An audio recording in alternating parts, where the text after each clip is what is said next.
I'm Macy Egland. Developing now, a hunt for a hit-and-run driver who killed a man in Holbrook. Police say 66-year-old Mario Corvazzi of Holbrook was walking along Broadway Avenue last night when he was hit and killed by a vehicle that did not stop.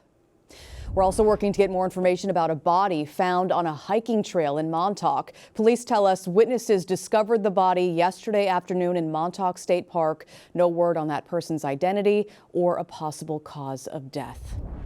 A wrongful death lawsuit filed by the parents of a teenager killed in Wisconsin. 18-year-old Austin Lynch is accused of shooting and killing his ex-girlfriend, 18-year-old Emily Finn, in November. Now, the suit claims Lynch's parents were aware their son was emotionally distraught after Finn ended their relationship but convinced her to console him. Lynch was found not competent to stand trial in the killing.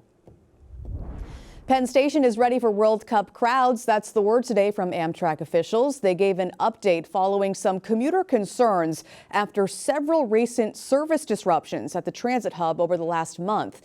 Thousands of soccer fans will be taking trains to the first matches at MetLife Stadium tomorrow.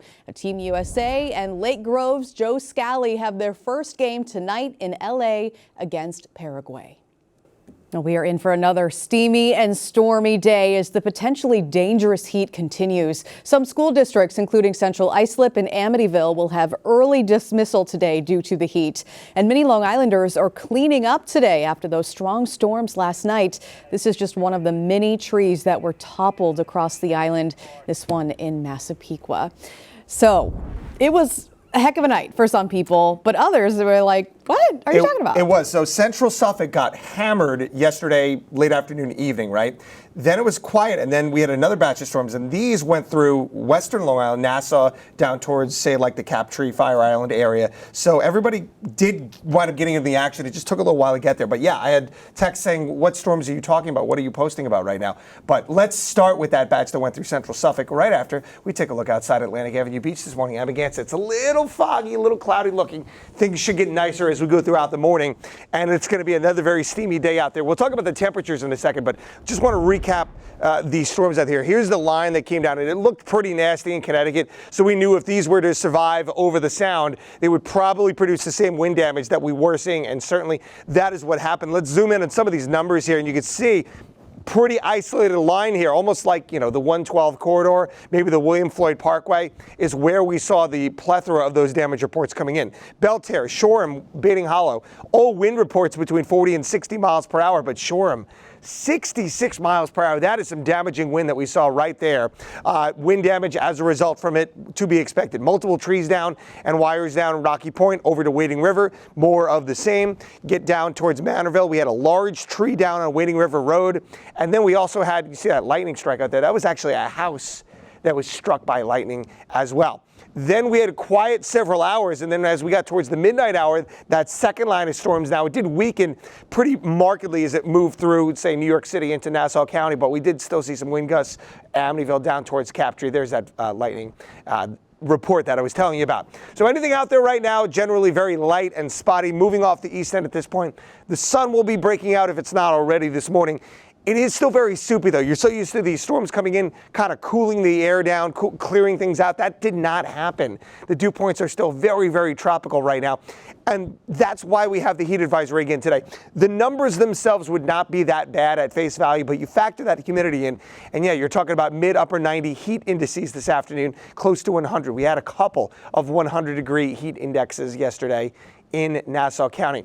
That is where we see our greatest storm threat today. Now, that little batch of storms that dropped down from the north, that was kind of the exception here. These storms are coming in from the west. So as they do move across Long Island, they should weaken a little bit. You can see the east end here in the green. That's a level 1 out of 5 on the storm threat level for severe storms, but the rest of the island is in that yellow level 2 out of 5. So it's a great beach day again, certainly to get some relief, markedly cooler at the shoreline here, but we will be keeping a very close eye to the sky, and you should do the same as we head throughout the day today. So again, sun and clouds there you can see right around pretty much the same window we saw yesterday for that first round. About 4 to 9 p.m., we're going to watch those storms move across the island. And they could produce gusty winds once again, some small hail, and of course lots of lightning and those downpours that could cause some localized flash flooding. But we clear it out tonight. The weekend looks really good. Tomorrow's a very warm day still, mid-upper 80s, but without the humidity, it's going to be so much more comfortable and so much more enjoyable to take advantage of this great summer forecast that we have for you this weekend. 82 on Sunday, so a little bit cooler. Sun mixing with clouds. There could be some rain by Sunday evening. That brings in some much cooler air for next week. So you saw the difference there. Mid-upper 90 heat indices this afternoon. Look at the difference as we head into tomorrow. It will not be nearly as steamy out there. So stay cool today, stay hydrated, please, and keep your eyes to the sky again later on this afternoon as we could see those storms popping up across the island.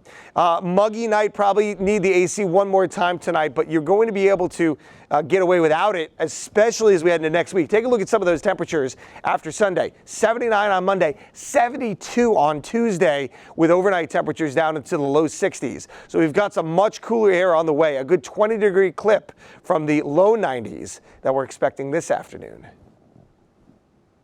Long Island weather is brought to you by Fire Island Ferries. Millions of dollars flowing into water quality improvements here on Long Island. Virginia Huey tells us how that money will be spent. Long Island waterways are getting an infusion of green to keep them pristine. The state announced the availability of more than $78 million in grants for water quality improvement and protection projects. It continues to be a game changer in delivering the resources needed by local governments to make crucial infrastructure upgrades, protect water sources and habitat, and build stronger, healthier communities. The funds are part of a multi-million-dollar commitment for water infrastructure investments in the 2026-27 state budget. So we are delighted that in this year's budget, there's a record amount as one line item of $525 million for clean water.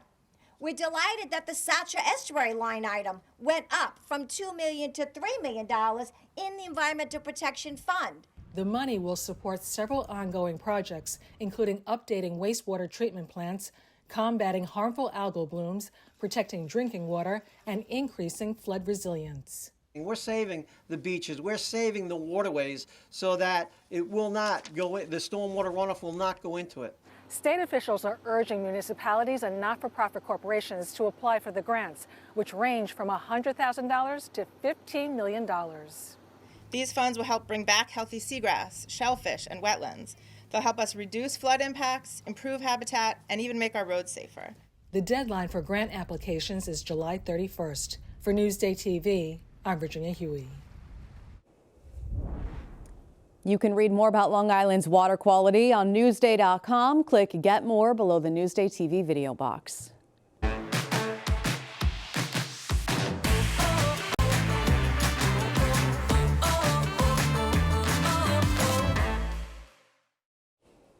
We'll take a Fire Island daycation this summer. Let's go with Carissa Kelman to Kismet.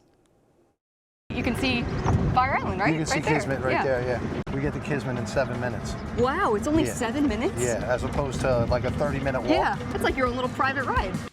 Getting to Fire Island usually means hopping on a ferry, but head to Robert Moses Field 5 and you'll discover a different mode of transportation. You walk up to the hut. We have cabs waiting at the hut all the time. It's the fastest, easiest way to get to Kismet. You can go into Kismet, you can go to explore Fire Island, and then when you want to come back, you just go to the old firehouse spot. That's where you get picked up. It's about 2 miles to Kismet, about a mile to the lighthouse. Look at those views. I mean, that's the views are incredible. Beautiful. Yeah. So this is Burma Road. This is Typically Burma Road. no cars here, but this is how you get to the lighthouse. So there was no better way to get to the lighthouse before this, right? Other than walking or biking here. Correct, yeah. And if you're making the trip, stop at the lighthouse for a little bit of adventure. Let's do the climb. This looks scary. I mean, this breeze feels good. I could just hang right here. We made it! We did it! Wow, you could see New York City. Back down we go. That was super fast. Yeah. I mean, we were here in like the blink of an eye. And here we are, coming up to Kismet. I love Fire Island for an escape, especially here in Kismet where it's quiet and all you can hear are the ocean waves and the birds chirping. You almost feel like you have to whisper when you're here. Oh my gosh, it's beautiful. Look at how blue the water is. Though there's just a few places to dine in Kismet, the Kismet Inn is the oldest establishment on Fire Island. This is why you come to Kismet, to come to the Kismet Inn and have the baked clams. Those are baked. Look at those. And of course, Clams Casino. Now that is the biggest chocolate chip cookie ice cream sandwich I've ever seen.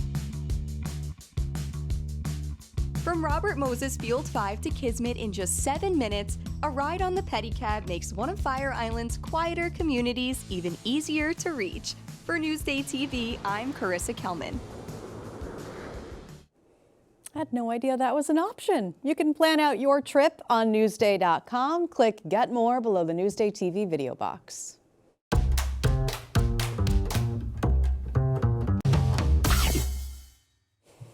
Well, the Knicks are hot, and so is a pizza named after their superstar. Ken Buffa checks out the Brunson Slice in today's Trendy Bites. This is the Brunson pizza that you can find here at Papa Del's Pizzeria and Restaurant. Let's go inside and see how it's made. Me and my brother were watching the game on Friday night. We're scrolling TikTok, we see all these people making bagels for the Knicks with the blue, the orange, the white, so we said, you know, we have to make it a pizza. We start off with a grandma crust. It doesn't have to be on a grandma crust. We could put on a Neapolitan crust, but I just think it flows better on a grandma crust. Tell me about the color scheme and what ingredients we're using to make it. This is our Avoca sauce, and then we have regular Alfredo sauce. Okay. This is Alfredo sauce with food color inside of it. And when it came to your nephew coming up to you and saying, hey, Pasquale, I think I want to make a pizza with blue in it, what was your reaction? At first I was like, I don't know about that, Pete, but we posted it and we were getting all these different reactions. If you're not on social media these days, I don't care what business you're in, I think you're behind the times. Pecorino on top of it to finish it off. And this pizzeria is not new. How long have we been here? We've been here since 1986. It's a family-owned business. We do it for my grandparents in heaven now. They started this store, and hopefully they're looking down on us. They're saying, wow, they're doing a good job. What do you think? Very good. The crust is amazing, and the penne vodka is really good. Yeah. And blue, purple, pink, yellow. It's a really good sauce. This is awesome. Ken Buffa, Newsday TV. Go Knicks. Go Knicks. Go Knicks. Go Knicks. You can check out more places to find viral Knicks-inspired foods on Newsday.com. Click Get More below the Newsday TV video box.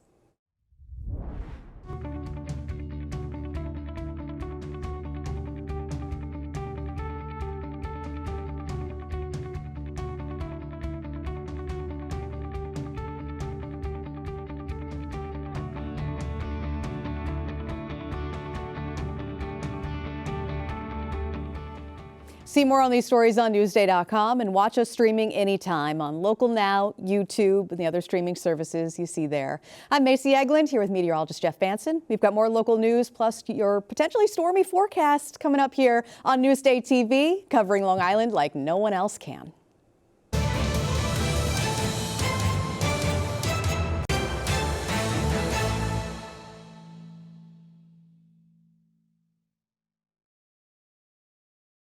Inside look at Long Island businesses as Newsday presents LI Works. Join Ken Buffa as he samples unique jobs and meets the people behind them. LI Works, now available at Newsday.com/LI Works.